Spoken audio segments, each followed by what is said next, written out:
Muito boa noite, bem-vindos, boa noite para você que nos acompanha em mais uma aula do curso da IBNU. Esse curso, você já é convidado a se inscrever no nosso canal, dar o seu joinha, curtir e também divulgar, compartilhar para que mais conhecimento bíblico chegue a muitas pessoas. E o nosso boa tarde para aqueles que estão antes do nosso fuso aqui do Brasil, alguns na América Latina, América do Norte, também boa madrugada e bom dia. Sei que já temos gente da Austrália, do outro lado do mundo, sejam bem-vindos e que Deus nos abençoe hoje no nosso estudo especial do livro de Salmos. Estamos na nossa penúltima aula desse curso especial da IBNU e hoje, mais uma vez, teremos aqui conosco também a professora Suzy Lee, que vai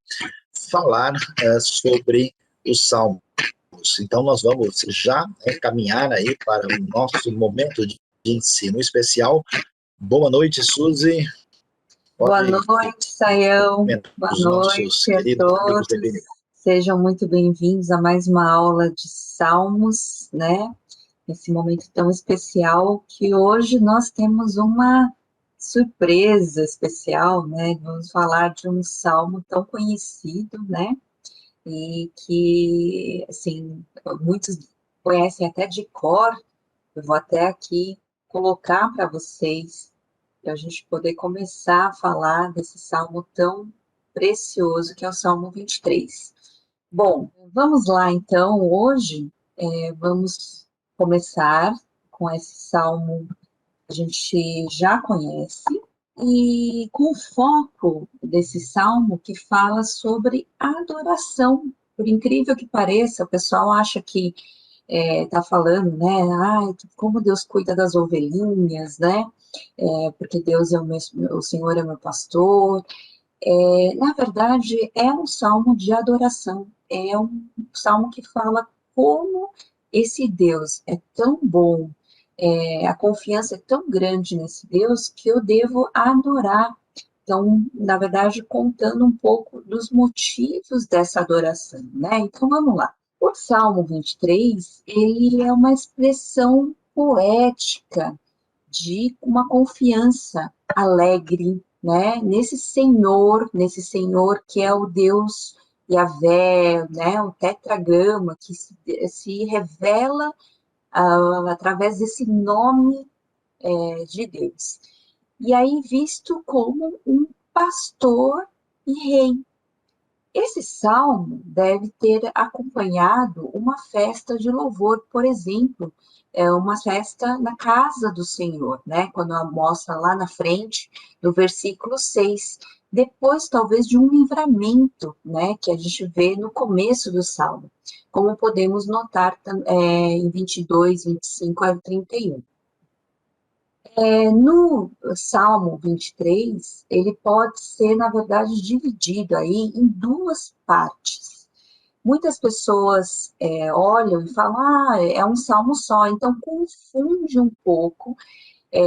Assim como nós temos salmos que foram divididos, aqui nós temos, lembrando um pouco do Salmo 19, né, que tinha duas metáforas, duas formas de enxergar a revelação de Deus, né, que era através da natureza, através de tudo que Deus criou, e depois falava da palavra de Deus. Aqui a gente tem duas metáforas, e a primeira estrofe seria de 1 a 4, né, e a segunda parte, né, do Salmo seria dividido do 5 ao 6, né? E esse terceiro, na parte da segunda parte, o terceto, no meio, né, aliás, desculpa, no meio, é formado por aqueles versos centrais que focalizam a presença consoladora do pastor-rei com o seu povo. Então, é muito importante a gente entender essa estrutura do Salmo, essa diferença do Salmo, para que a gente entenda bem o que significa, o que ele está dizendo, né? Então, vamos começar, vamos dar uma olhada aqui tendo em vista essa estrutura, né? Então, diz aqui, nós estamos na NVI. O Senhor é o meu pastor, de nada terei falta. Em verdes pastagens me faz repousar e me conduz a águas tranquilas. Restaura-me o vigor, guia-me nas veredas da justiça, por amor do seu nome. Mesmo quando eu andar por um vale de trevas e morte, não temerei perigo algum, pois tu estás comigo. A tua vara e o teu cajado me protegem. Preparas um banquete, aqui é a segunda parte. Preparas um banquete para mim à vista dos meus inimigos. Tu me honras, ungindo a minha cabeça com óleo e fazendo transbordar o meu cálice. Sei que a bondade e a fidelidade me acompanharão todos os dias da minha vida e voltarei à casa do Senhor enquanto eu viver. Então, é muito bonito esse salmo, né? Mas é muito interessante como muita gente não entende bem o que diz esse salmo, apesar de muito conhecido. Então, ele é entendido de uma maneira, às vezes, equivocada. Então, vamos entender um pouquinho mais profundamente o que ele quer dizer. O Senhor é o meu pastor, de nada terei falta. A maior parte das traduções dizem, né, nada me faltará. E aí a gente tem um problema. O que significa esse nada me faltará? Nada me faltará quer dizer que eu não vou ter realmente problema nenhum, eu não vou, eu vou ter uma prosperidade, muita riqueza, é isso que quer dizer? Aqui é muito interessante. O que eu foco está no Senhor. Esse Senhor aí em caixa alta é o nome de Deus, aquele que ele se revelou, aquele que é continuamente, né? É aquele que nós conhecemos como eu sou, mas é aquele que continua sendo sempre, é aquele que se revelou lá no Sinai, né? Esse Deus que tirou o povo do Egito, que libertou, que guiou, né, através do deserto, esse é o Senhor que se revela, e porque ele é o meu pastor, aqui pode ser que o sentido seja essa de causa e efeito. Por que o Senhor, esse Deus, é o meu pastor? Porque se fosse qualquer pastor, não significaria nada. Talvez assim, ele é um pastor bom, tal, mas se o Senhor, né, Yahvé, né, esse Deus, o Eterno, é meu pastor, então não preciso de nada terei falta. Na verdade, é interessante como a mensagem, por exemplo, fala assim, eu não preciso de nada, né? Então, o mais assim adequado seria de nada terei falta, já que eu tenho esse Deus, esse Senhor como meu pastor cuidando de mim, então eu posso ficar tranquilo, porque ele é um Deus que garante, ele é um Deus que provê, ele é um Deus que ele cuida tanto, tão bem, que ele é tão digno de confiança, que eu estarei satisfeito. Então, por isso, eu adoro a Deus, porque ele provê a mim, a minha família, e aí eu terei plena satisfação, porque ele é o meu provedor. O segundo versículo é interessante. Em verdes pastagens me faz repousar e me conduz a águas tranquilas. Versículo 3, restaura-me o meu vigor, o vigor. E aí, aqui, como a gente está falando da ovelha, né? A gente fala da ovelha, como assim, né? E o que a gente está falando? Por exemplo, no versículo 3, muitas versões trazem refrigera a minha alma, né? Mas assim, como assim refrigera a alma da ovelha, né? Em verdes pastagem a gente entende, só que a gente não entende tão bem se a gente não lembrar desse cenário aqui que está atrás de mim, que é o deserto. Se a gente lembrar que onde ele está, onde ele, a referência que ele tem é esse lugar árido, é esse lugar super seco, onde a água e pastagem não faz tanto sentido assim, então ele está dizendo, esse Deus a quem eu estou falando que eu adoro, é esse Deus que é capaz de me satisfazer, de me levar a verdes pastagens. Então lá eu consigo repousar, porque esse Deus garante isso, né? E me conduz a águas tranquilas. Como assim num lugar tão, tão árido, tão seco, eu tenho águas tranquilas, águas onde eu tenho descanso, onde eu consigo me saciar dessas águas e descansar ao lado delas. Então, esse Deus é possível, ele garante. E por que tranquilas? Porque provavelmente você está andando no deserto, não é nada tranquilo. Lá é um lugar perigoso. Então, como é que um pastor pode guiar, pode cuidar da melhor forma? Seria assim o nível top do pastor. Então, esse pastor, ele consegue levar a lugares onde eu consigo descansar plenamente, porque ele me dá esse equilíbrio, esse lugar de descanso, porque ele garante tudo isso, eu tenho tranquilidade, eu consigo descansar plenamente. E aí, essa questão do refrigerar a minha alma, como assim vai refrigerar a alma de uma ovelha? Então, o que seria essa alma, o nefesh, né? Então, aqui, nefesh, essa palavrinha, pode se referir a fôlego. Eu estou ofegante por ter caminhado muito, por ter, né, andado tanto tempo sem tomar água, né, mas esse Deus, esse Senhor, ele faz o quê? Ele restaura quando eu estou super cansado. Até faz sentido o que vem na frente. Ele leva a pastagens, né? A águas tranquilas, e tudo isso faz o quê? Traz um refrigério, que significa, na verdade, restaurar o meu fôlego, o meu vigor, né? Eu fico recarregado de bateria.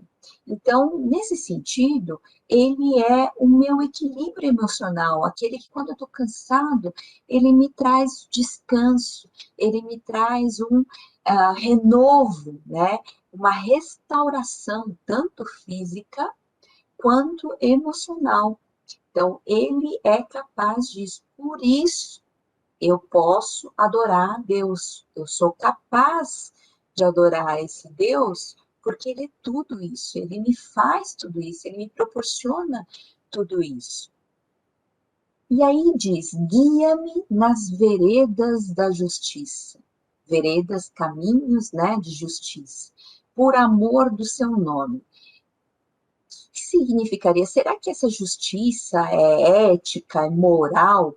Lembrando que a gente está falando da ovelha e do seu pastor. Nós não podemos sair dessa metáfora. O que seria, então, guiar, né, um Deus, um pastor que conduz a sua ovelha por veredas de justiça ou da justiça? Essa vereda da justiça provavelmente é o caminho certo, porque no deserto, quando você anda, parece tudo igual. Além de parecer tudo igual, tem caminhos muito acidentados, então pode ser que você caia, né, Uma ovelha, ela pode cair num precipício, ela pode cair num buraco, ela pode ser atacada por um animal, ela pode andar, né, pode tropeçar. Então, nesse sentido, Deus é um Deus que guia por esse caminho correto, o melhor caminho para que essa ovelha não tenha esses problemas. Então, mas como ele faz isso? Por que ele faz isso? Porque ele faz por amor do seu nome. O que é o nome? O nome nessa época, nesse contexto judaico, hebraico, o nome é tudo, né? Como o Sayão sempre fala, o nome é tudo. Tanto é que Deus, ele se revelou falando o nome dele, né? Então, o nome que garante aquele, o Senhor, Yahvé, o tetragrama, ele tem a ver com a aliança. Esse Deus que é o Deus que fez a aliança, que cuida, é o amor fiel, que tem esse amor, o Hesed, né? Fiel, é aquele que garante a aliança, é esse Deus que vai garantir que a gente ande que a gente vai andar pelos caminhos certos, porque ele vai guiar por isso. Então, por que eu adoro a Deus? Por que eu posso adorar esse Deus? Porque ele dirige a minha vida. Porque ele me guia, me auxilia, me direciona a fazer as escolhas certas, a caminhar pelo caminho certo, a direcionar, ele direciona pelo caminho certo. E aí vem aquilo que a gente conhece. Mesmo ainda que eu ande pelo caminho, né, pela sombra da morte, né? Mas o que significa isso? Ainda que eu ande é muito, assim, distante, é algo que não faz sentido, porque ainda que eu ande, ou ainda que eu andasse, né, seria assim uma hipótese. Então, o que é o mais correto? Porque a ovelha, com certeza, ela vai andar um momento por um lugar muito sombrio, por um lugar de muito perigo, extremo, que pode levar à morte.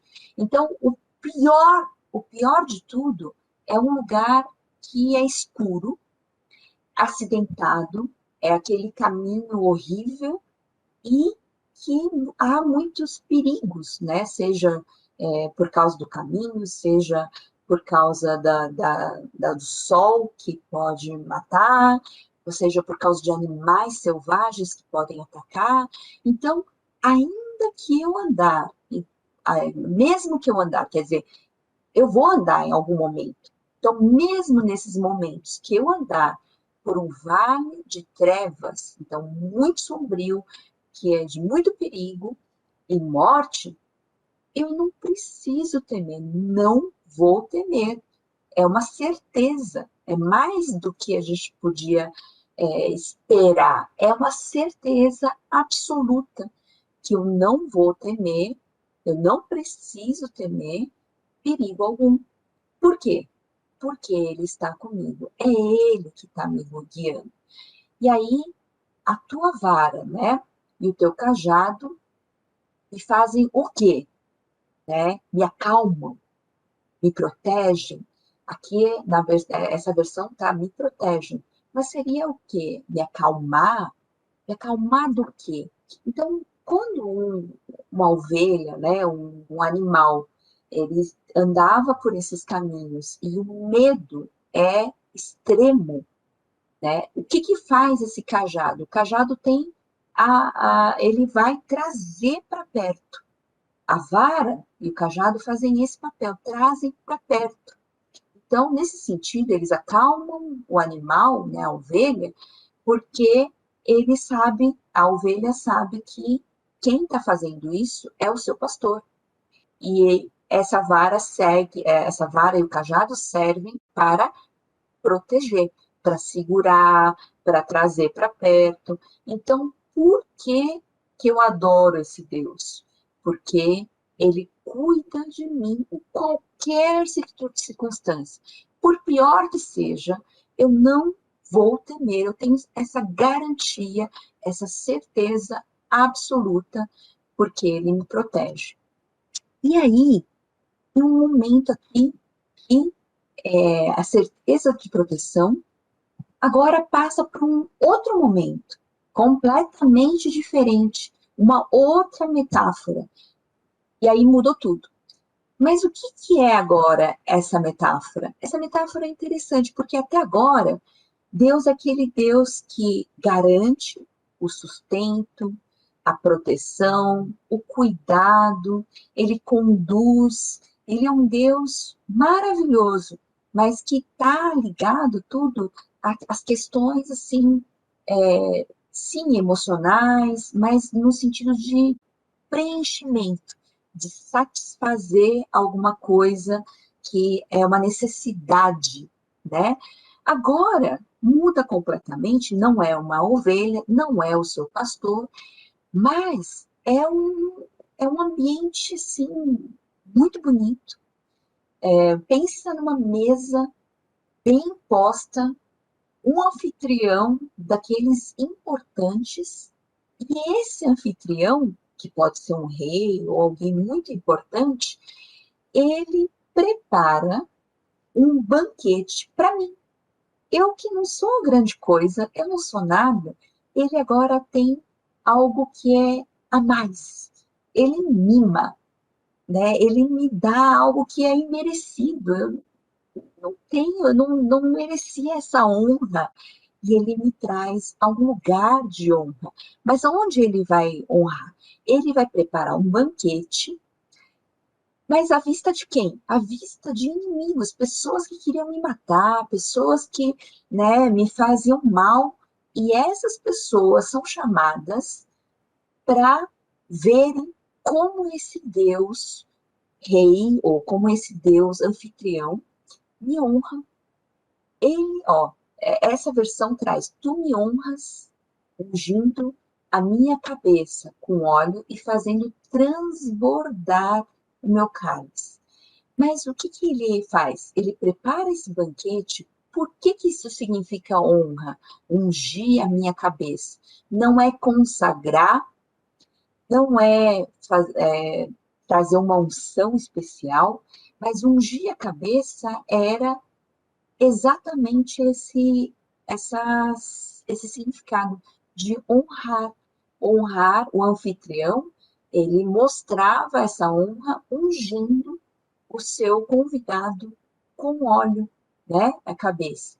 E aí traz o cálice, essa figura do vinho, do cálice, é uma alegria extrema, tremenda. Então ele faz, não só enche o cálice, mas ele transborda, faz transbordar essa alegria.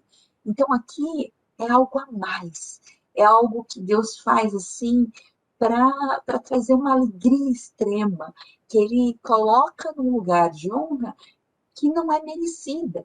Então, ele me trata de uma maneira muito especial.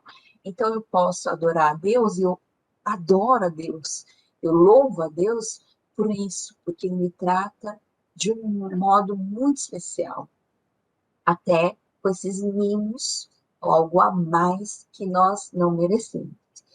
E aí vem o desfecho. Sei a bondade e a fidelidade me acompanharão todos os dias da minha vida. Sei, aqui é um negócio assim, enfático, é uma certeza absoluta, uma garantia que eu tenho que essa bondade é o Hesed Tov Vahesed, né? Esse me acompanharão todos os dias da minha vida.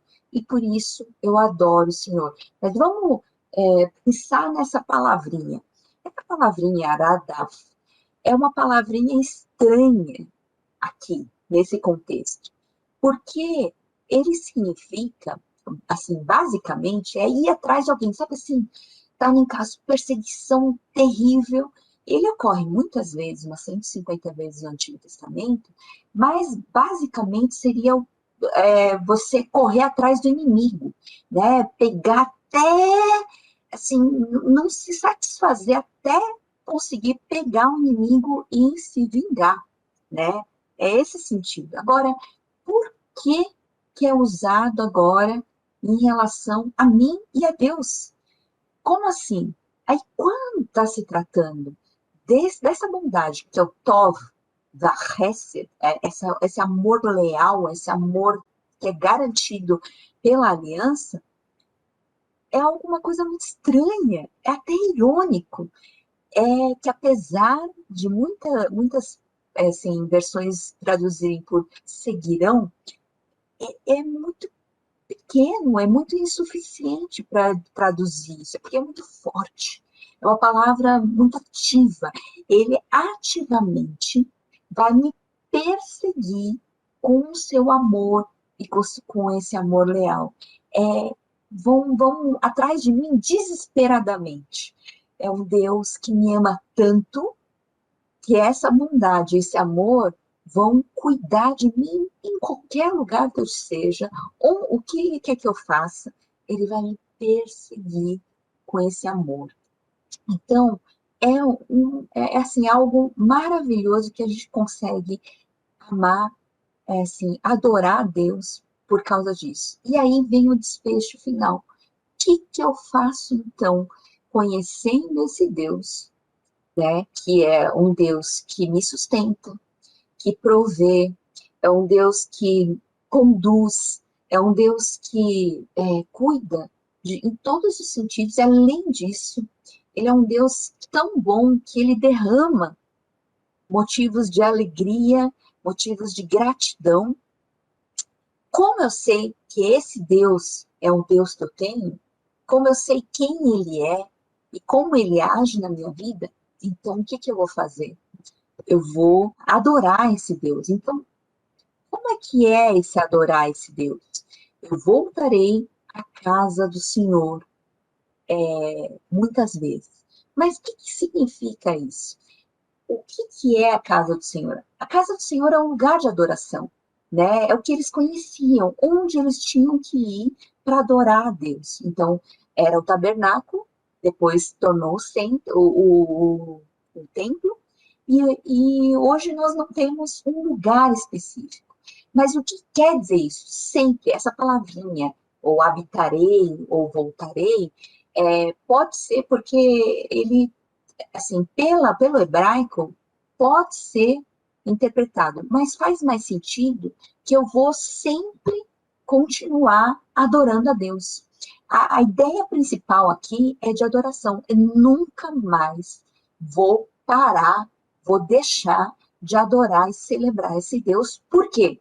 Por causa de tudo isso.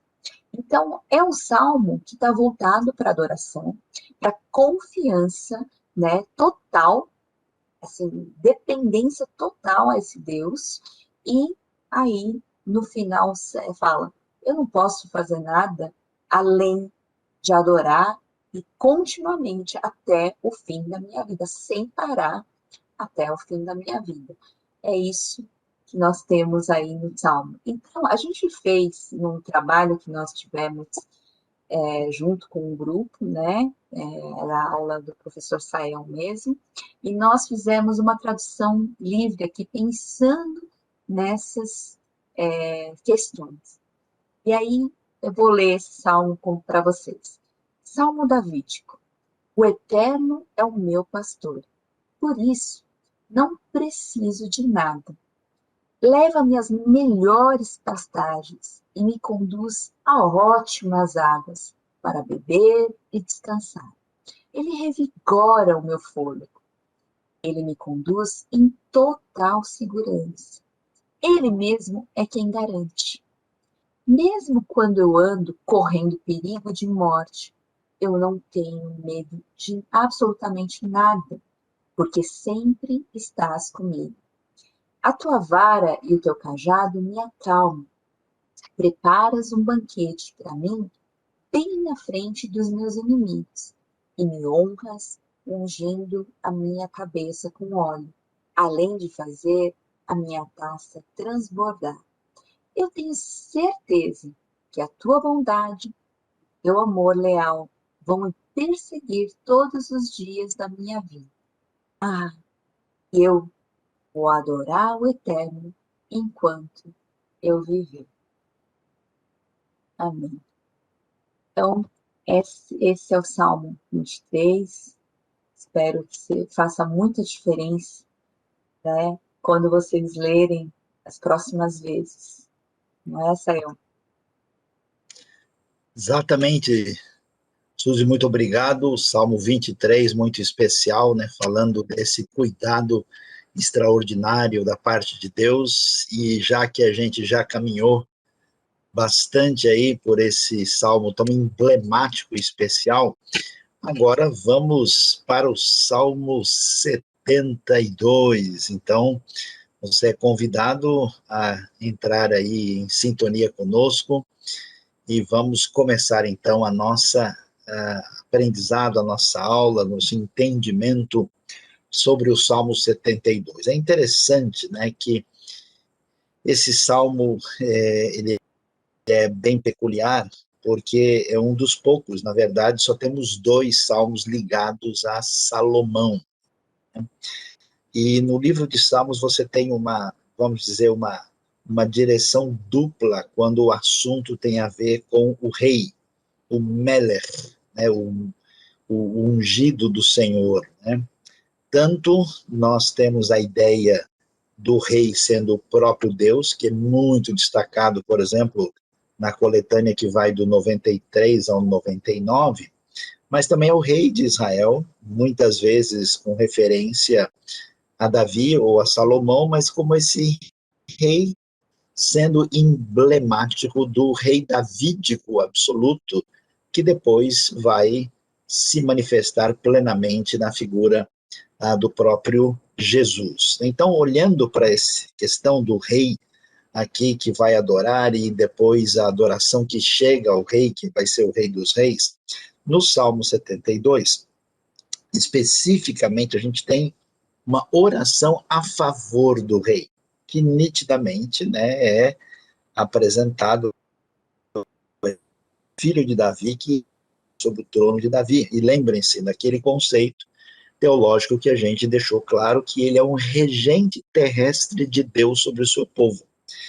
Quando você lê o Salmo, né, é muito possível que ele tenha sido aí a poesia, essa oração, usada na ocasião da coroação do rei, como a gente pode ver, por exemplo, em outros salmos que são explicitamente messiânicos, como é o caso do Salmo 2, o Salmo 110, né, e é possível, né, que os versículos aqui de 2 até 11, e também incluindo 17, venham expressar aí uma petição nesse contexto, né, e aí, como a gente vê, está implícito que está envolvido aí orações dentro desse contexto do Salmo. Então vamos prosseguir para ver, né, o sentido mais específico que a gente vai encontrar aí. O Salmo vai mostrar para a gente, é bem curioso, né, o desejo da nação, no caso dos israelitas, de que o reinado do rei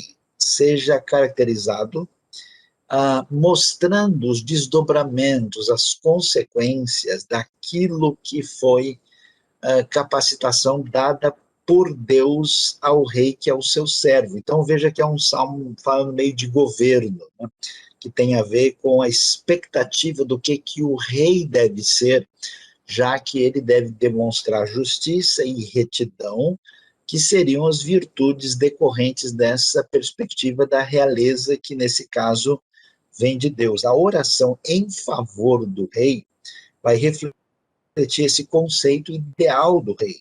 E como é que seriam aí o que a gente pode chamar dos efeitos abençoadores desse reinado. E aí, indo adiante, a gente vai ver como é que esse salmo é tão interessante para ver o que se espera de um governante em sintonia com o governo divino, né? A tradição judaica posterior, né, trabalhando, estudando esse salmo, vai, claro, observar uma conexão direta com a figura daquele rei que é o rei final, o Messias, né? Já que o reinado de Salomão e Davi deveriam ser uma espécie de protótipo, né, de referência, que aponta na direção do rei davídico final, né? A igreja primitiva também enxergou o Salmo 72 dessa maneira, né?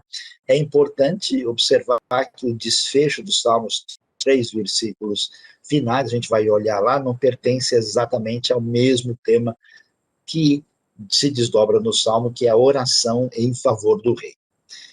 Então, caminhando, a gente vai ver o Salmo explicitamente é um Salmo salomônico, né? Esse juntamente com 127. E aí, da mesma maneira como a gente tem, né, aquele Lê David, tem Lê Shlomo, né? Talvez um salmo dele mesmo, escrito ou para ele, né? E até mesmo as duas hipóteses poderiam até estar em jogo de alguma maneira, né? Mas não há dúvida de que também isso em função da dinastia davídica, né? Nós vamos ver que, particularmente, inicialmente em Israel, e depois, claro, em Judá, no Reino do Sul, esse salmo é usado como oração a favor dos reis davídicos posteriores, gente como Ezequias, como Josias, como a gente conhece no relato histórico que temos nas Escrituras, né?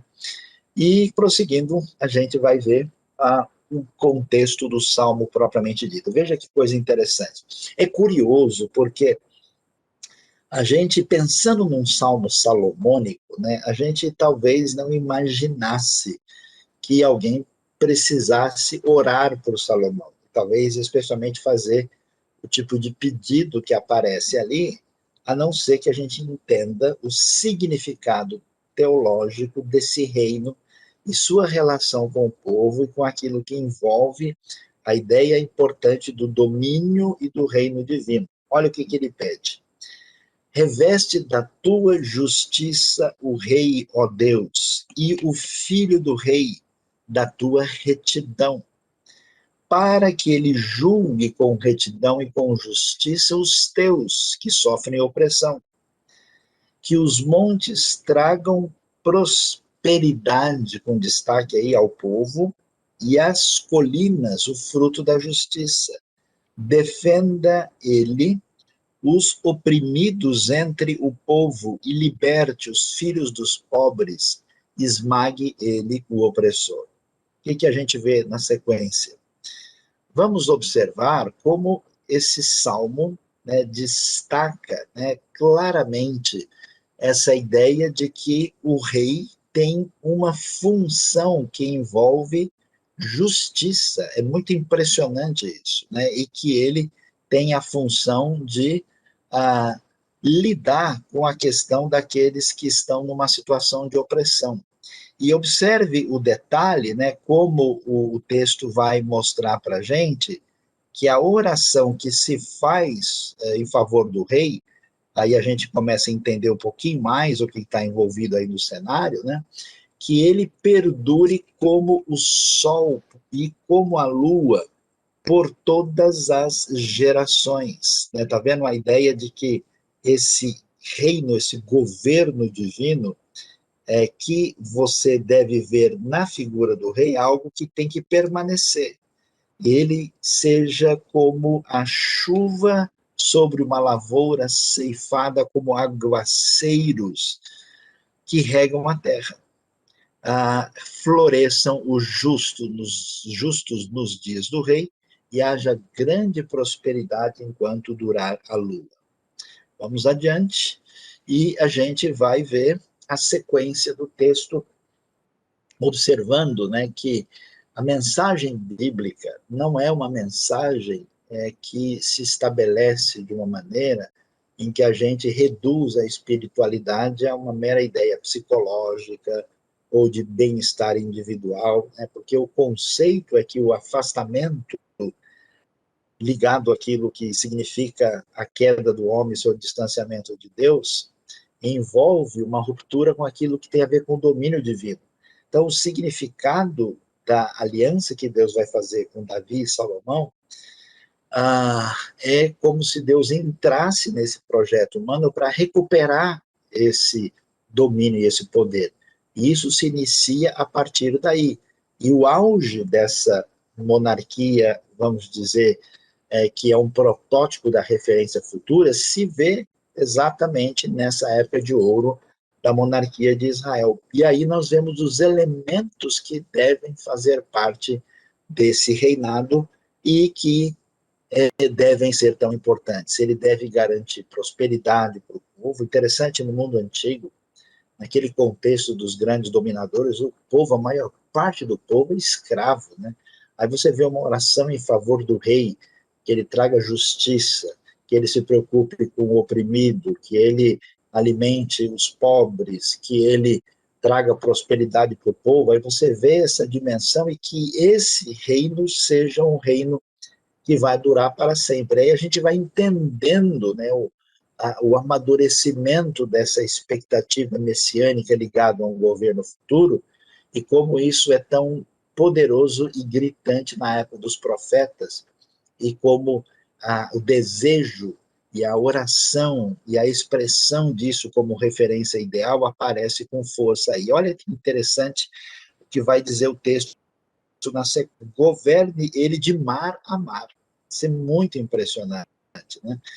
Você pode até perguntar né, será que estamos pensando somente no contexto aí, porque você sabe que a terra de Israel, ali pertinho, eles conhecem o quê? O mar Mediterrâneo, né, na parte ocidental, o mar Vermelho ao sul, né, particularmente ali na região do Sinai, na região de Eilat, aquilo que é chamado de mar também, que é o Mar Morto, ao norte temos ali o Mar da Galileia, mas pode ser que a coisa tenha mais amplitude do que isso, porque Prates, até os confins da terra, quer dizer, a expectativa que o rei de justiça que se estabelece como o rei Davídico com Israel, que isso seja algo que tenha um desdobramento para além das dimensões simplesmente israelitas.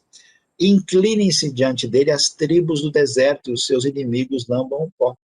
Quer dizer, as tribos do deserto, os outros povos minoritários na região vão reconhecer que ele é rei, e claro, aparece no Salmo 2, em outros também, que rebelião, rejeição do domínio divino, representado pelos reis que são seus servos, inicialmente Davi e Salomão, até chegar ao rei definitivo, que eles certamente vão ser derrotados. Que os reis de Tarsis, que é curioso, né, historicamente, tentaram sugerir que Tarsis poderia ser até na Espanha, mas é provável que não, talvez fosse mais próximo daí, alguma região litorânea que envolvia talvez o litoral do sul da Anatólia, ou da região, quem sabe, da Grécia, ou das ilhas que estão aí, e das regiões litorâneas lhe tragam tributo. Quer dizer, eles devem reconhecer que ele é o rei. Os reis de Sabá e de Sebá, indo para a região do sul da Península Arábica, que eles venham e lhe ofereçam presentes. Incline-se diante dele todos os reis e sirvam-no todas as nações. É muito interessante ver como o Salmo deixa claro, né, que o poderio completo pertence àquele que é, de fato, o rei dos reis e que vai exercer essa autoridade de maneira completa e absoluta, num caminho em que o conhecimento particular que o povo tinha em relação a Deus, como Deus que tem aliança com Israel, se estende numa dimensão cada vez mais universal. Vamos prosseguir e ver mais aí do Salmo agora, observando, né, o que ele tem a nos dizer na sequência aí, né? Nós temos aí o texto, né, que vemos aí, vamos agora olhar um pouquinho mais para frente, né, o que aparece no verso 15, dando um destaque aqui mais selecionado, né? Diz o texto: tem o rei vida longa. Olha que coisa interessante. Receba ele o ouro de Sabá, também no sul, né? A gente não imagina essa questão, né? Parece fora de propósito, né? Como assim você vai orar para que Salomão receba o ouro de Sabá? Lembra da rainha de Sabá, toda a história que está envolvida? mas a ideia é que não é simplesmente um reino ligado a ele, mas aquilo que tem significado nessa questão da aliança e os seus desdobramentos. Que se ore por ele continuamente. Muito interessante, todo dia se invoque bênção sobre ele. Isso é algo que chama atenção, porque no mundo antigo, o rei é uma divindade, né? A gente não ora por ele, a gente ora para ele. O rei é uma divindade que recebe todo tipo de tributo que só pertence a um ser fora do eixo humano, né? E aqui não, o rei aparece como alguém que é dependente de Deus, que precisa de oração, e deve se invocar bênção sobre ele, porque esse rei que deve ter vida longa, esse rei que é esperança de justiça, de libertação de opressão, e que tenha um governo em sintonia com a retomada do domínio divino. E nesse ambiente é interessante isso, a gente não para pensar, né? Mas a Bíblia traz para nós uma cosmovisão que se preocupa com o bem-estar da administração da criação. É um pano de fundo para se pensar de maneira econômica e ecológica. Por isso a palavra shalom, por exemplo, que a gente entende como paz, ela significa também segurança e também significa prosperidade. E olha o que se pensa no Salmo: haja fartura de trigo por toda a terra. Olha a beleza da poesia, né? Ondulando no alto dos montes, floresçam os seus frutos como os do Líbano. É interessante isso, porque você vai falar de uma coisa bonita e especial e usa o exemplo como de uma terra estrangeira. Lembrando que o Líbano, terra dos antigos fenícios, que sempre foram aliados de Salomão, né, a dinastia do famoso Irão, Hiram, que trouxe madeira, inclusive, para construir o templo. E é interessante que aquela região do Líbano é uma terra fértil, muito bonita, né? O Líbano, durante muito tempo, foi chamado de o Jardim do Oriente Médio, né? E, de fato, é uma terra muito especial. E cresçam as cidades como as plantas no campo, nessa oração especial em favor do rei. E aí, na sequência, o que nós vemos aí no Salmo 72, de acordo com o que o texto nos apresenta aí depois, né? Nós vemos aí: permaneça para sempre o seu nome. Olha que coisa curiosa, né? Aí você começa a observar como esse texto ele tem um elemento que vai além, né? Não se pensa meramente naquilo que envolve o rei Salomão como alguém que tem um desdobramento dessa magnitude, né? Dure a sua fama enquanto o sol brilhar. A gente vê, né, como é que o desdobramento do Salmo caminha nessa direção de uma amplitude que ultrapassa os limites da figura do rei enquanto rei. E aí a gente chega, olha que coisa interessante, porque sejam abençoadas todas as nações por meio dele, que elas o chamem bendito. Aí você evoca isso lá atrás, né? Você está pensando em Salomão, está ligado à aliança davídica, que tem conexão com a aliança que Deus faz com Abraão. O chamado de Abraão é que por meio dele todas as nações, todos os povos da terra deveriam ser abençoados por meio dele, e aqui a gente vê isso sendo encaixado na figura do rei, né, propriamente dito. E nesse sentido, a gente vai ver o desdobramento que isso tem nesse crescimento teológico na direção dessa conexão da monarquia israelita se desdobrando naquilo que vai ser o reino messiânico na sequência. E aí ele vem terminar o Salmo, e é interessante a gente ver, tá vendo? Os três últimos versículos, eles fecham, né, não só o Salmo 72, como a gente pode observar, diz o texto: bendito seja o Senhor Deus, o Deus de Israel, o único que realiza feitos maravilhosos. E ele apresenta uma poesia diretamente de louvor e adoração, né, falando, né, o bendito Baruch, né, Hashem Elohim, Elohei Israel, né? Bendito seja o Senhor Deus, o Deus de Israel, o único que faz coisas extraordinárias. Bendito seja o seu glorioso nome para sempre. Encha-se a toda a terra da sua glória. Amém, amém. Mostrando que esse desdobramento do que Deus está fazendo envolve esse elemento apoteótico da sua glória enchendo toda a terra. E aí aparece no finzinho, né, algo meio estranho, né, que você lê e fala, peraí, o que aconteceu? Encerram-se aqui as orações de Davi, filho de Jessé. Você veja até que aqui o texto aparece separado no verso 20, né, quando pula-se uma linha, porque esse versículo fecha o livro de Salmos, o segundo livro, que vai do capítulo 42 até o Salmo 72.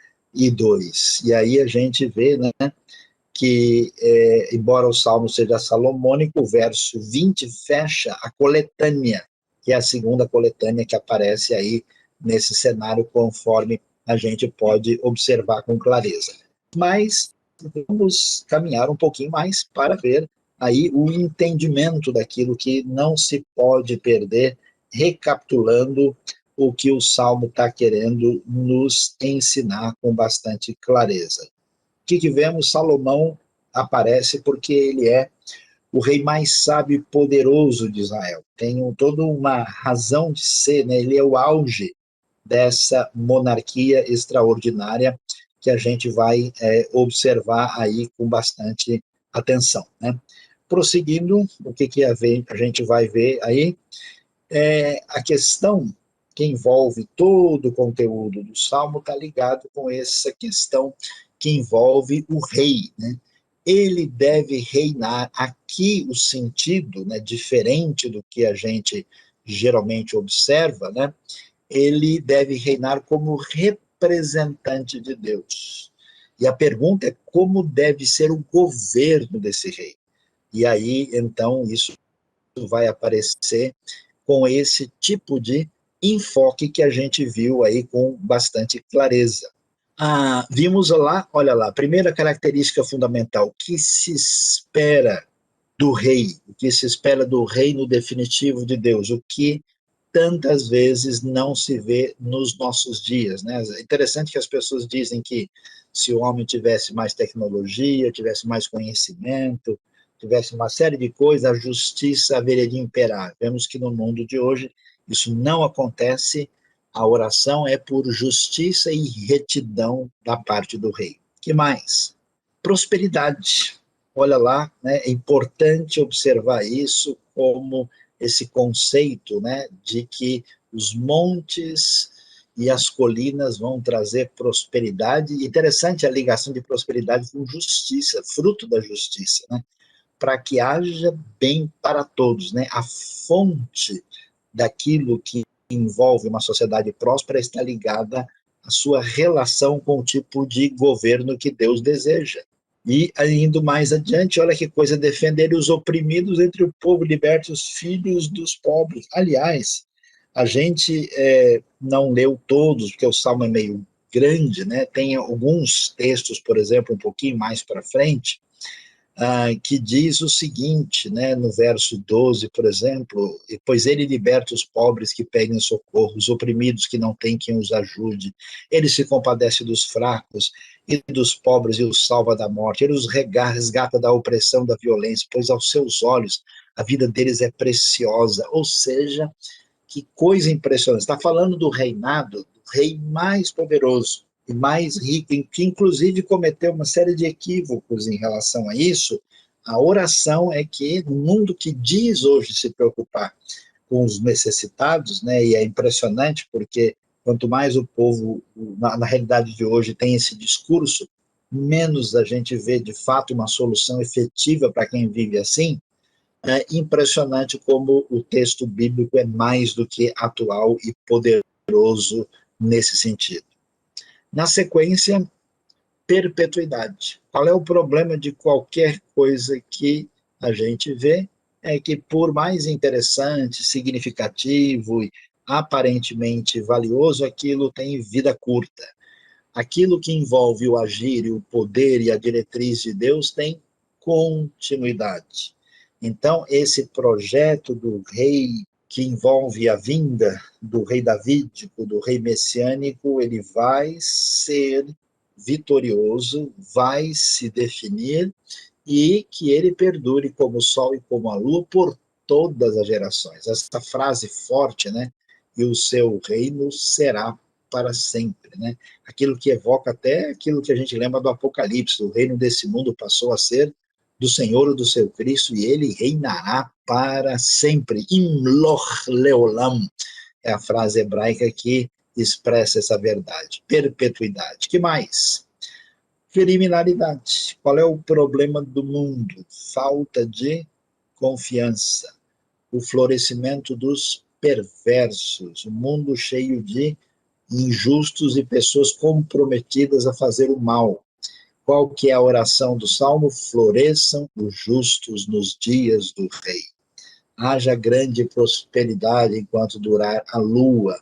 Essa questão que o pessoal de hoje não entende, né? Que o problema não é você só mudar um sistema, não é você mudar as regras do jogo. A mudança tem que ser no coração e na vida das pessoas. Por isso, sem justos não há sociedade que tenha condição de fazer justiça, porque eles vão perverter as melhores leis possíveis. E, como acontece hoje, nós temos vários lugares do mundo com uma herança judaico-cristã, onde existe liberdade, onde existe constituição, onde existe democracia, e essa liberdade, às vezes, é usada exatamente para fazer o mal. O que mais? A gente vai ver espiritualidade, né? O que a gente tem destacado em relação ao rei? Que se ore por ele continuamente. Todo dia se invoque bênção sobre ele. Não há como construir nenhum projeto para o benefício do homem e da sociedade sem o reconhecimento de que quem é o rei final é aquele que é o rei dos reis, diante de quem nós nos prostramos e reconhecemos que dele dependemos e a ele invocamos, que para o rei dos reis nós oremos para que o governo do rei seja devidamente encaminhado. E, finalmente, olha que coisa interessante, né? O benefício concreto. Interessante que a Bíblia fala, lembra, né? Os humildes, os mansos, herdarão a terra. A gente tem, às vezes, um evangelho muito distante, muito platonizado, né? A ideia da redenção divina vai atingir todas as coisas. Por isso, a gente vê que o conceito bíblico é que a bênção atinge tudo, e a oração pelo rei envolve fartura de trigo por toda a terra. Jesus, quando fez a sua cerimônia de comunhão com os seus discípulos, comeu com eles, e disse que na sua volta nós haveremos de comer e beber com ele novamente. É um elemento muito significativo, e aqui essa bênção se volta para a agricultura. E que mais podemos ver? Grande desfecho extraordinário, maravilhoso, bênção para as nações. Aquilo que envolvia Israel, envolvia uma nação com um chamado sacerdotal para fazer diferença no mundo. Sejam abençoadas todas as nações por meio dele, que elas o chamem bendito. O pecado de Israel foi ir atrás dos deuses das nações. Quando o rei reinar plenamente, as nações alcançarão a bênção que veio a elas por meio da revelação dada a Israel. O rei tinha essa finalidade. Isso, de certa forma, nos tempos de Davi e Salomão, as nações reconheciam que a bênção que estava sobre Israel era por causa do Deus único que havia feito diferença na história daquele povo. E assim, o que aqui a gente chega, né? A gente chega na visão completa. É impressionante. O rei haverá de governar de mar a mar, desde os limites últimos, lá naquele tempo do rio Eufrates até os confins da terra, porque é um reino completo que vai chegar à sua plenitude quando o rei dos reis se tornar plenamente vitorioso no projeto de Deus. E assim, o que a gente conclui na sequência? O rei davídico, fica claro que vai se cumprir na pessoa de Jesus, o Yeshua HaMashiach, o Jesus Cristo ungido. Ele é o grande rei. Ele vai ser o filho de Davi, ele vai ser o cumprimento pleno daquilo que começa com Davi e Salomão e atravessa a linhagem da aliança. No Novo Testamento, o seu reino começa como? Na sua vida. Ele precisa se tornar rei da sua pessoa, quando você recebe a Cristo como Salvador e Senhor, e se coloca e se declara como súdito do rei. Hoje o reino deve ser refletido, porque ele já chegou, o Messias já veio, ele tem agido, transformado a vida de pessoas que transformam o mundo à sua volta, sendo sal e luz. E vai chegar o momento que o reino vai chegar definitivamente. Ele reinará no futuro para sempre e seremos parte do reino completo, e por isso é que nós temos esperança. E assim como esse salmo é colocado no cântico, no livro dos cânticos, no ambiente de adoração, para ser utilizado no templo, a gente pode dizer que adorar com essa expectativa do rei, com o seu triunfo final, adorar é viver e anunciar o reino, conforme nós vemos na teologia dos Salmos, que desemboca no Novo Testamento para proclamar Jesus, o Rei dos Reis. E assim, nós fechamos o entendimento, né, daquilo que envolve essa teologia especial do reino messiânica do Salmo 72, aí depois do conforto e da tranquilidade do 23, né, a gente entrou nesse caminho mais forte do rei vencedor do Salmo 72, e os dois ligados à importância da adoração. Então, vamos lá, professora Suzy, como é que aí temos perguntas, temos questões interessantes, os nossos alunos estão ligados aí, temos algumas coisas para considerarmos, a turma está aí, estou vendo gente de vários lugares aí em sintonia com a gente. Vamos lá, pessoal, podem mandar as suas perguntas. Já temos uma pergunta, Sayão.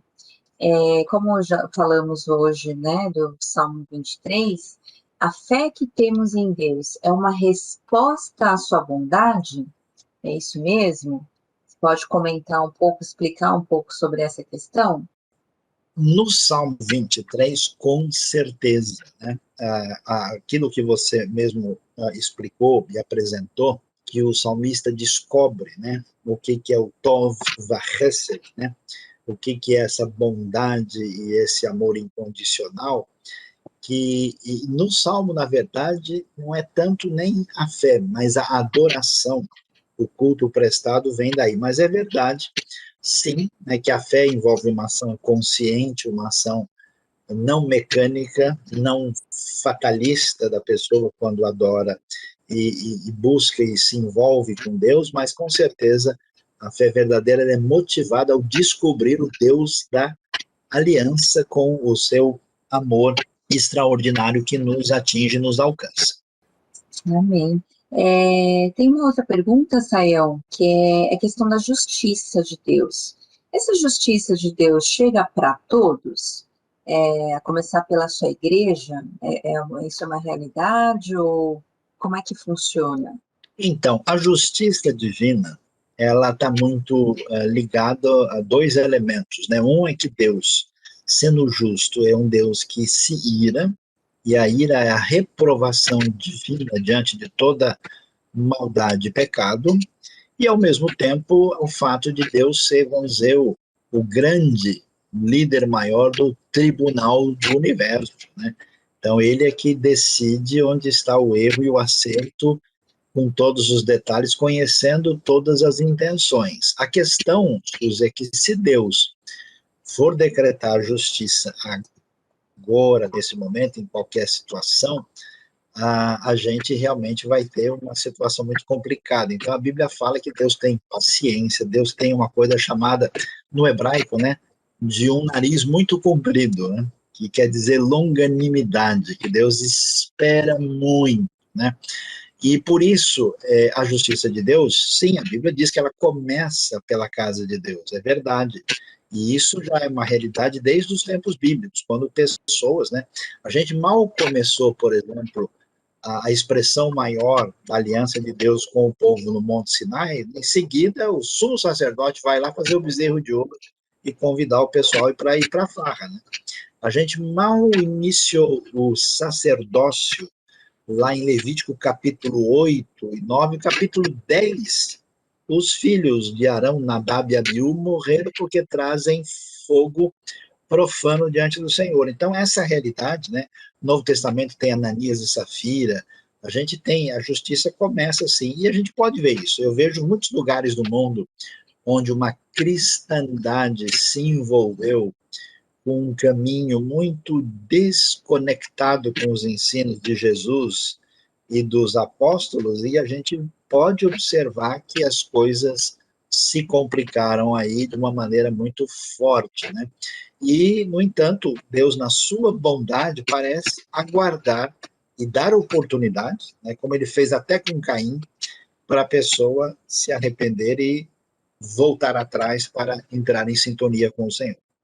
Agora, essa questão de Sebá, Sabá, né? O que que seria essa região ou povo que se refere, né? Que você falou hoje? E Sabá, ainda é uma hipótese ou trata-se realmente do povo, né? Etíope, lá no norte da África? Então, geralmente, a região da Etiópia é mais identificada na Bíblia como Cush, mesmo que nem todo Cush seja Etiópia, em muitos casos né?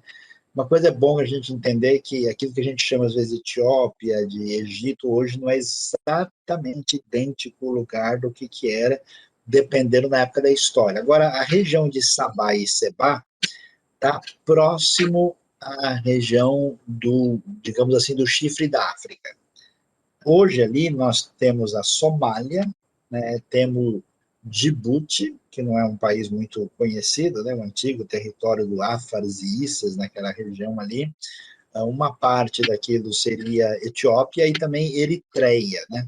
E mesmo a Etiópia tem lugares e povos distintos, alguns falam Amárico, outros falam Tigre, que é uma língua, né? E do lado de lá nós temos a região do Iêmen e a parte sudoeste da Arábia Saudita. Então, aquela área ali em torno disso é mais ou menos o que é Sabá e Sebá. Parece ser dessa região, e aí até mesmo a ideia da rainha de Sabá, né? Toda uma tradição, a gente tem uma tradição de judeus falachas, né? Que evocam, né? Essa conexão com os anos antigos, né? De relação com a tradição judaica a partir dessa área aí. É razoavelmente em torno daquilo que é a Etiópia. O povo está animado com detalhes aí da geografia, né? Pouca gente discute isso. Mas muito bem, o pessoal pode enviar mais perguntas e questões ligadas ao estudo dos Salmos.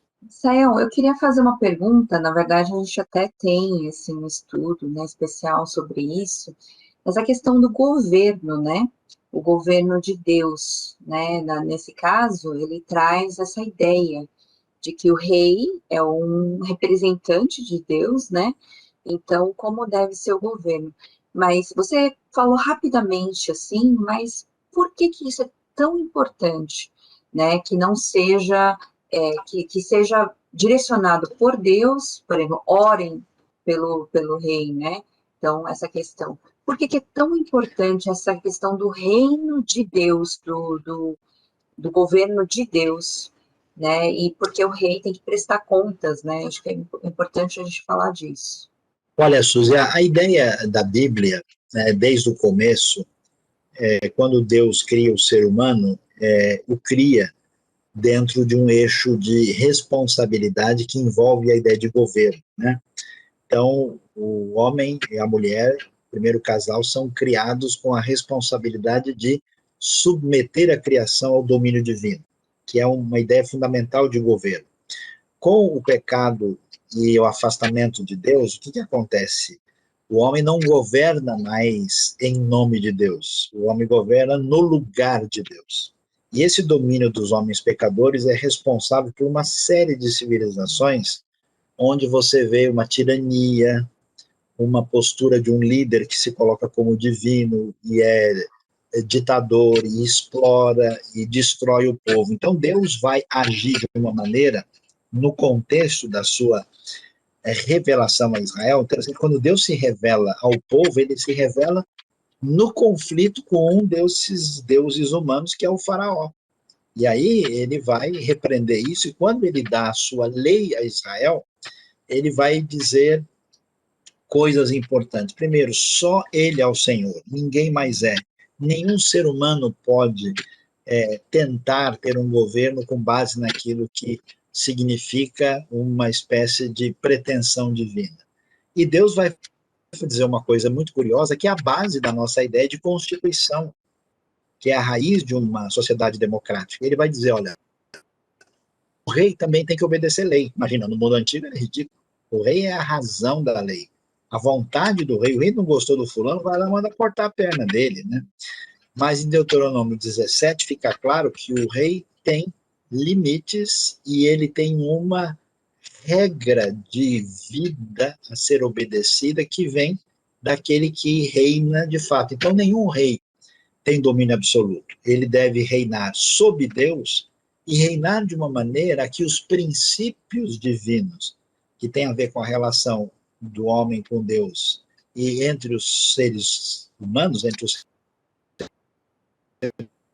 operar. Aí você tem a base da justiça, a base do adequado, a base de uma constituição e aquilo que fundamenta toda essa tradição importante que a gente chama de tradição judaico-cristã. Então, a gente não percebe mais as águas que sustentam uma boa sociedade, são águas das escrituras. Um governo precisa pautar isso. Agora, nenhum governo humano vai conseguir fazer isso. Por isso, Deus decreta que um dia o rei perfeito, o rei dos reis, vem estabelecer o reino absoluto para sempre. Agora saiam continuando. Tem pergunta boa aí que chegou. Tem, justamente. A partir do Salmo 72, 17, a gente pode concluir que a vontade de Deus sempre foi abençoar, salvar todas as nações através de Israel, que é o povo da aliança. Suzy, que pergunta interessante. E eu vou dizer para você o seguinte, para os nossos queridos que estão aí em sintonia, com certeza sim. Porque o que a gente vê na Bíblia é uma espécie de tensão entre o que a gente chama da eleição particular com a vocação universal. Primeiro, assim, que Deus não cria Israel do nada. Israel, quando surge de uma chamada de um indivíduo com a sua família que existe no ambiente dos povos e cujo pai, inclusive, era idólatra, que era o Terá, pai de Abraão. Deus faz uma aliança com Abraão e diz, olha, por meio de você eu vou abençoar todas as nações da terra. Deus nem fez a aliança, já incluiu o chamado missiológico inicialmente, como está em Gênesis 12, e a aliança, como você sabe, ela só vai florescer efetivamente no capítulo 15 e no capítulo 17 de Gênesis.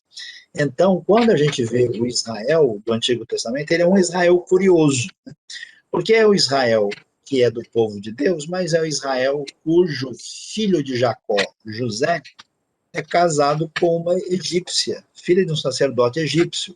As duas principais tribos do norte, Efraim e Manassés, são dois filhos de Jacó, filho de mãe egípcia. Quando o povo sai do Egito, conforme Êxodo 12, vem ali uma mistura de gente junto com eles. Quando eles chegam na terra de Canaã, a primeira pessoa que ganha atenção na terra de Canaã é Raabe, de Jericó. Daqui a pouquinho, no Juízes, quem ganha destaque é Ruth, a Moabita. Daqui a pouco, no livro dos Reis, quem ganha destaque é Naamã, o sírio. Então, você vê que Israel é Israel da aliança, não é um Israel racial, não é um Israel limitado. Essa perspectiva de trazer os de fora para dentro aparece no Antigo Testamento. Quando o Messias chega na sua plenitude, e se inicia o transbordar da graça divina para os outros povos, aí a coisa, vamos dizer, se amplia de vez, e o Deus único de graça e de salvação vai ser conhecido através da expansão do Evangelho. Por razões que envolvem o mistério e a soberania divina, boa parte do Israel primeiro não enxerga essa realidade, mas diz a Bíblia que é temporariamente, até que se complete aí a oliveira total, né? Com as raízes e a base, né, o tronco e com todos os enxertados para que o corpo do Mashiach, de Cristo, seja completado de maneira completa por judeus e gentios. Mas com certeza, desde o início, Êxodo 19, versos 5 e 6 vão dizer que ali está um reino de sacerdotes, que deveria fazer a mediação para mostrar às nações quem era o Deus único e Deus de poder e de graça que havia se revelado a Israel. Bom, agora voltando, sair um pouquinho, falando um pouquinho de Salomão, né? Em Salmo 72, a gente tem essa orientação, né, a Salomão. Agora, em Eclesiastes, a pessoa está levantando essa questão, Eclesiastes 8:9, parece que Salomão está falando, né, de algo, dá a entender que ele foi infeliz em seu governo. Será que é isso mesmo, Sayão?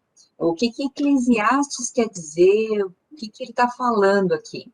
Então, é interessante. Eclesiastes é um livro de grande questionamento e reflexão, e ele não pode ser entendido como exclusivamente voltado ao reinado salomônico. Ele é uma reflexão sobre a vida, né? Então tem uma amplitude maior, e ele envolve muito essa questão de olhar a vida apenas debaixo do sol. Mas a gente nem precisa de Eclesiastes para perceber essa dificuldade, porque a grande ironia da Bíblia é que Salomão, por quem se ora no Salmo 72, e que foi o rei que teve tanta sabedoria, né, a gente vai ver que esse é um rei que entra num caminho de decadência, né? Quando a gente lê o primeiro livro dos reis e começa a olhar tudo o que acontece com Salomão, a coisa vai bem, né? Até que chega um momento em que vê que Salomão, interessado no comércio internacional, faz muitas alianças, casa com aquelas mulheres estrangeiras, e a Bíblia diz que o coração dele se afasta de Deus e ele vai impor impostos pesados, ele vai fazer uma série de coisas bem diferentes da sua caminhada de sabedoria no início. O que é ironia, né? Ironia muito forte, assim como o Davi também, como aconteceu com o próprio Moisés, que era o homem mais manso da terra e que, num ataque de fúria, perdeu a oportunidade de entrar na terra, como Arão, que é o sumo sacerdote, que também faz o bezerro de ouro. A ironia é que realmente só pelo poder e pela misericórdia de Deus, porque Salomão mostra-se fragilizado na sua condução, e por causa disso mesmo, é que 1 Reis 12 vai dizer que depois da morte dele, o reino vai dividir, né, no ano 930, aí, com a volta do Jeroboão I, filho de Nebate, refugiado no Egito, que toma o poder e leva embora 10 tribos das 12, fazendo assim o início do Reino do Norte, que vai ter conflito e separação constante com o Reino do Sul. Agora tem uma pergunta aqui, né, Suzy, que acho que essa você tem que dizer aí qual que é a resposta. Olha lá. O que significa preparar um banquete na presença dos inimigos? Comer na frente deles? Que história é essa? O que nos ensina a oração aí? Que esse foi o Salmo 23, né? Exatamente. Tem uma pergunta até anterior, né? Mas a gente já falou ali na hora de explicar o Salmo, que ungir a cabeça com óleo, esse momento, né, do banquete e ungir a cabeça com óleo, é a questão de honrar mesmo. Então, é algo que Deus está fazendo a mais, mas era uma forma que o anfitrião, uma pessoa importante, tinha de fazer com o seu convidado. Quando era um convidado de honra, ele fazia exatamente isso, ele ungia a cabeça dessa pessoa, desse convidado, com óleo. Então, isso significa honra. Agora, essa questão do inimigo, você, de novo, essa questão da honra. Como é que vai ser a honra? A honra vai ser aqui, nesse nível? A honra vai ser aqui, nesse nível? Não, a honra vai ser no nível máximo. Sabe qual que é o nível máximo? É você, além de você preparar um banquete, quer dizer, uma pessoa super importante, chama você. Agora, onde que vai ser esse banquete? Como é que vai ser esse banquete? Vai ser justo na cara das pessoas, diante das pessoas que zombavam de você, que eram aquelas pessoas que te perseguiam até morrer, né? Então, essas pessoas. Então, diante dessas pessoas é que é feito esse banquete no sentido de honrar você. Então, Deus é aquele Deus que faz isso. Então, isso é para a gente usar hoje na nossa oração. É um pouquinho difícil a gente colocar exatamente isso. A gente está falando de um Deus que faz isso, que é capaz de fazer isso, e a gente deve orar adorando esse Deus. Então, eu acho que é um pouco importante a gente entender o contexto para que a gente possa direcionar bem a oração, né? É um momento de adoração, falando, olha, esse Deus é um Deus assim. Agora, exigir desse Deus que ele faça isso por nós o tempo todo, eu acho que não é o caso. Ele faz porque ele ama e ele vai ver o momento. Né? Então, não sei como é que a gente coloca isso na oração, Sayão. Então, Suzy, é importante ver que Deus trata, no caso aqui, lembre-se que estamos diante de um enfoque davídico, do rei de Israel, a ligação com a aliança, né? E a ideia é que a pessoa vai ter a satisfação de ver que todos aqueles que quiseram destruí-lo maldosamente, ele não precisa ter vingança, nem odiar ou rejeitar, porque Deus cuida disso. Então, uma coisa que a gente precisa fazer é aprender a liberar o coração para não guardar ressentimento nem desejar o mal para ninguém. Então, o que ele diz, olha, quando os meus inimigos, inimigo aqui é o cara que quer matar você, tiverem nessa situação, Deus vai me servir, né, na churrascaria na frente deles. Então, eu posso ficar tranquilo. Agora, no Novo Testamento, a gente tem, vamos dizer assim, uma ampliação do que é bênção, né? No livro de Salmos, você tem ainda um conceito muito básico, essencial de bênção, que é aquilo que a gente recebe. Mas no Novo Testamento é uma honra sofrer pelo próprio Senhor, né? Não é uma ideia só de eu. Então, eu não preciso pensar dessa maneira que hoje eu teria né, comemorar. Pelo contrário, a gente tem que dar um salto para 2.0, né? Jesus dizia o quê? Pai, perdoa, porque eles não sabem o que fazem diante dos inimigos atrozes que o alcançaram, né, que o atingiram. Então, esse sentido, a coisa tem uma amplitude maior, né? Inclusive, Suzy, eu estou vendo aqui, né, que a pessoa pergunta qual é o verdadeiro sentido de as brasas amontoaram sobre a cabeça, né? Então, aqui tem uma conexão interessante, porque isso aí vai ser retomado lá em Romanos, né, para dizer, para a gente não buscar. Quando a gente não busca a vingança, a gente de fato está confirmando que a gente acredita que Deus existe, que Ele é poderoso e que Ele é bom. Quando a gente não acredita em Deus, o que a gente faz? A gente fica com raiva e vai lá e desce a mão, porque a gente sabe que a única justiça mesmo está com a gente. A gente se sente na posição de juiz e tenta resolver a coisa no braço, né? E aí a postura é nunca, como cristão, buscar vingança pessoal. Não quer dizer que a gente não vai fazer cumprir a lei, não quer dizer que as autoridades não têm função, não quer dizer que a gente não precise pensar no bem-estar do cidadão, quer dizer que a gente não pode alimentar o coração com um tipo de maldade que nos leva a desejar qualquer tipo de maldade e de uma postura de ódio com respeito aos outros, né? E quando a gente perdoa, de fato, é complicado, né? Você transfere o problema para o outro, né? Por que o cara não me prejudicou? Por que ele não fez mal para mim? E isso, de fato, né, é investir, apostar na imagem de Deus, na possibilidade de recuperação na cabeça da outra pessoa. Eu me lembro de um filme muito interessante que eu assisti uma cena em que aparece o guarda do campo de concentração nazista, né, prendendo um cara que era um professor judeu, né? e o cara está seguindo as coisas. Aí o professor começa a fazer perguntas para ele que mexem com a questão pessoal dele, mexe com a ética, né? E ele começa a sentir aquilo lá dentro, porque o cara, por mais que esteja mal direcionado, continua sendo um ser humano, né? Então, não esquenta a cabeça, não, porque não é assim que a coisa vai se resolver. É muito, muito precioso a gente lembrar disso, né? Deus, ele cuida até nesse ponto, né? E a gente precisa realmente confiar e mostra como a gente confia em Deus quando a gente entrega exatamente as coisas mais difíceis, né? Bom, Sayão, a gente Verdade. tem uma mensagem aqui agradecendo por essa live, porque tem fortalecido o coração nesse momento tão difícil, porque ele perdeu o pai, e nós realmente vamos orar, Deus console muito, né, console a família, console você, Ricardo, Deus abençoe aí. Vamos sim.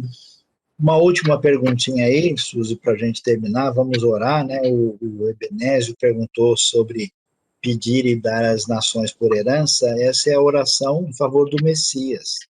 O Messias, o rei davídico absoluto, ele pede e recebe as nações por herança, porque diante do trono estarão gente de todas as raças, tribos, povos, línguas e nações diante do Cordeiro, e as nações haverão de reconhecer o Rei dos Reis. Tá? E Deus abençoe. Vamos aí, então encerrar, vamos orar, né? Pedindo consolo aí. Quem que foi a pessoa? Eu não sei se eu vi o nome aqui. Ricardo, o Ricardo. Ricardo, né? A gente agradece a todos vocês, pedimos que Deus abençoe, continue em sintonia conosco, aprendendo da palavra de Deus, proclamando o reino de Deus, ser convidado a estar em conexão com a gente e apoiando os nossos projetos que envolvem conhecimento da Bíblia e o crescimento do reino de Deus através da palavra. Obrigado, professora Suzy, obrigado ao pastor Jonatas, que está aí também coordenando nos bastidores aí a transmissão, e vamos então orar, vamos orar. Deus bondoso, Pai querido, nesse momento de dor e sofrimento, que sabemos que Tu és o Rei, Tu és o Deus Todo-Poderoso, e, ó Deus, está sendo muito difícil, oramos agora pelo Ricardo, por essa dor, que o Teu Espírito traga consolo, graça e mão de misericórdia especial. Oramos também, ó Pai, por todos que, de alguma maneira, estão sofrendo por preocupação, por enfermidade ou por luto. Pedimos o Teu consolo, a Tua misericórdia, a Tua bênção, a Tua graça para nossa IBNU e para os queridos em sintonia conosco. Nós entregamos isso nas Tuas mãos, pedindo a Tua ação especial do Teu Espírito. Em nome de Jesus. Amém. Amém. Amém. Muito obrigado a todos, Deus abençoe. Obrigado. Deus abençoe a todos. Boa noite.